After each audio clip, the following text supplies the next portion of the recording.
Alucard dikisahkan lahir di sebuah kota yang menjadi wilayah perang. Ayah dan ibu Alucard merupakan seorang prajurit di kota tersebut. Salah satu tugas dari ayah dan ibu Alucard adalah menjaga kota dari serangan iblis. Dalam kisah tersebut, kota ini seringkali berperang melawan iblis yang cukup tangguh. Suatu hari ketika Alucard masih remaja, orang tuanya pergi ke perbatasan kota untuk menjalankan tugas meninggalkan Alucard seorang di rumah. Biasanya orang tua Alucard cuma pergi beberapa hari saja.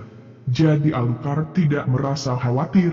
Lagi pula sejak Alucard masih kecil dia sudah sering ditinggal oleh orang tuanya. Lagi pula orang tuanya juga selalu pulang dengan keadaan sehat. Jadi sekarang Alucard sudah sama sekali merasa khawatir. Hari demi hari dilewati, sudah lama setelah orang tua Alucard pergi mereka tidak kunjung kembali. Biasanya mereka tidak pergi selama ini. Alucard mulai merasa cemas, dia pun juga merasa ada yang aneh. Namun tidak ada yang bisa dia lakukan selain menunggu dan berdoa. Alucard berharap tidak ada hal buruk yang menimpa orang tuanya. Ketika malam hari para prajurit pulang, Alucard senang karena berpikir kedua orang tuanya juga pulang. Alucard menghampiri gerombolan prajurit tersebut untuk mencari orang tuanya. Dia berteriak memanggil orang tuanya, namun mereka belum juga kelihatan. Dengan pikiran yang panik dan bingung, Alucard mencoba bertanya pada Tigreal yang saat itu adalah pemimpin prajurit kota. Alucard bertanya di mana orang tuaku berada dengan wajah yang lesu. Tigreal menjawab, orang tuamu telah gagal dalam misi, mereka tidak bisa selamat dalam perang kemarin dan harus mati oleh para iblis. Alucard sedih, dia tidak bisa menerima kenyataan pahit ini. Dia lantas pulang dengan menangis. Sesampainya di rumah Alucard tidak tahu harus berbuat apa. Alucard sekarang sudah jadi anak yatim piatu. Dia sangat sedih sekaligus merasa marah kepada iblis yang telah membunuh orang tuanya. Berhari-hari Alucard mengunci diri di dalam rumahnya, masih merasa sedih dan juga kesal meratapi nasib yang menimpanya. Yang dipikiran Alucard hanyalah kedua orang tuanya yang telah mati. Stres, marah, kesal, dan rasa ingin balas dendam dirasakan Alucard saat ini. Sampai suatu titik emosinya memuncak. Dia berniat membalas dendam. Tanpa banyak pertimbangan dia lantas pergi ke markas para iblis untuk balas dendam. Tengah malam Alucard sudah dekat dengan tempat tujuannya.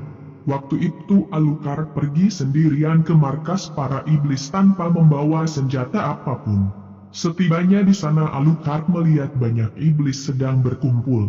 Emosinya memuncak setelah melihat para iblis masih bisa senang-senang setelah membunuh orang tuanya.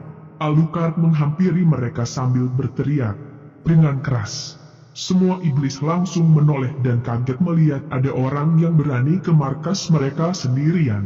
Alucard yang kala itu masih remaja mencoba menantang semua iblis untuk bertarung. Sungguh tindakan yang ceroboh. Singkat cerita, Alucard kalah. Orang tuanya saja tidak mampu melawan para iblis. Karena tindakan bodohnya Alucard ditangkap dan dimasukkan ke penjara serta disiksa selama berbulan-bulan oleh para iblis. Dalam penjara Alucard diberi perlakuan yang tidak wajar.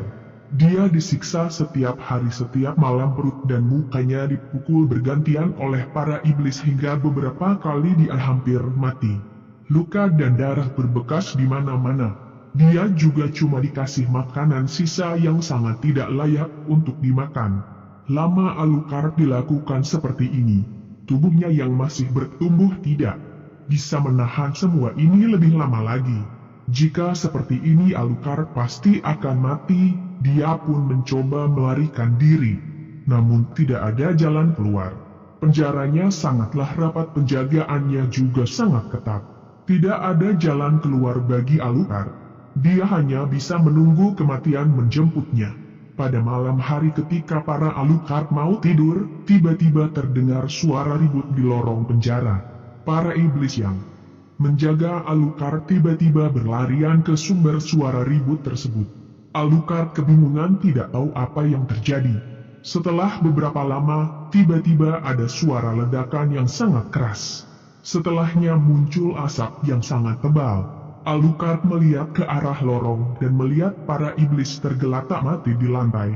Setelah kejadian membingungkan itu, muncul segerombolan orang yang diduga telah membunuh para iblis. Mereka adalah Demon Hunter. Orang-orang tersebut menghampiri tempat Alucard. Alucard yang kondisinya sedang berantakan, memohon dengan menangis untuk diselamatkan. Karena merasa kasihan, Alucard pun dikeluarkan dari penjaranya. Tidak cuma itu, Alucard juga dibawa ke tempat tinggal mereka untuk diobati dan dirawat. Setelah lama dirawat, kini Alucard sudah sehat kembali.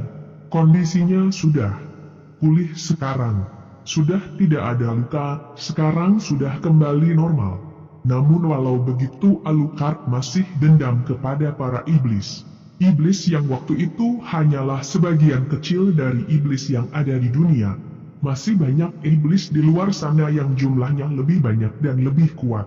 Melihat Demon Hunter mempunyai keahlian untuk melawan para iblis, Alucard pun meminta untuk diajarkan ilmunya. Melihat potensi Alucard dan juga dendamnya pada iblis, para Demon Hunter dengan semangat melatihnya. Alucard dilatih cara melawan iblis dengan benar. Setelah 1 tahun kini Alucard sudah menjadi bagian dari Demon Hunter yang cukup hebat. Alucard memang berlatih sangat keras, karena dia sangat ingin balas dendam untuk orang tuanya dan dirinya sendiri yang sudah disiksa berbulan-bulan. Sekarang Alucard ikut dengan para Demon Hunter memburu iblis. Satu per satu para gerombolan iblis dibunuh. Alucard tumbuh jadi sangat kuat. Tidak ada iblis lagi yang mampu melawannya. Sekarang para iblis pun takut dengan keberadaan Alucard. Dimanapun mereka berada, Alucard akan menghampiri dan membunuh mereka. Tidak ada tempat untuk bersembunyi bagi para iblis.